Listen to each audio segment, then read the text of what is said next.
Tot ce facem sună analfabet. intră prin dau de cash. Luați aici niște dolerei de ăștia verzi.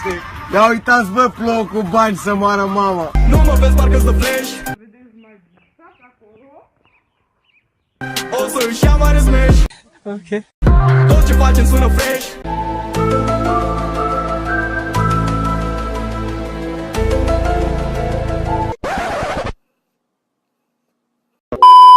Tot ce facem sună lit. Băi, copile, cine dracu te grăbește?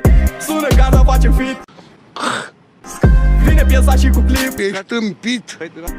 Gang-ul meu nu e shit. Ești mătat. Gang-ul meu e prea hype. Te rog, nu țipa mic. Gang-ul e plin de speranță. Piesă fără relevanță. Sunteți fire, eu vă sting. Totul-i trendy unde ating. Sunteți fire, dormit. Slap și singur și cu fit. Asta ar fi una dintre glume?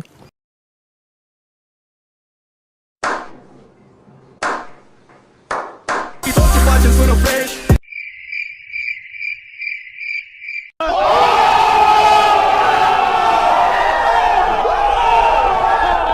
Intră prin dau de cash. Să-ți fie rușine, cred că ești un puști. Nu mă vezi, parcă-s de flash. Că n-ai 10 ani de acasă. O să își ia mare smash.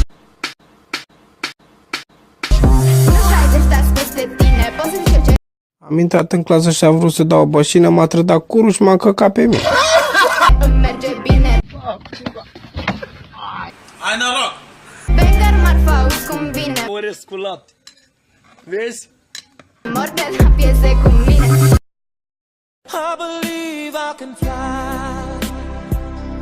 Te lauzi cu de state. Fă, vină încoace. Tot de la cui cumpărate.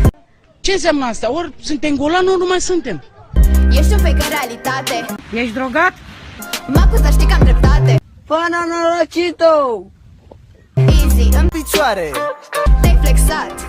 Data viitoare să nu fie. Tâmpit. Am mulți abonați, mă flexez. Am tot zic chestii nonsens. N-am auzit, vorbi și mai car. Am cash, nu mă doare buzunarul. Ai greșit buzunarul, băiatul meu. Fă versul cu dicționarul.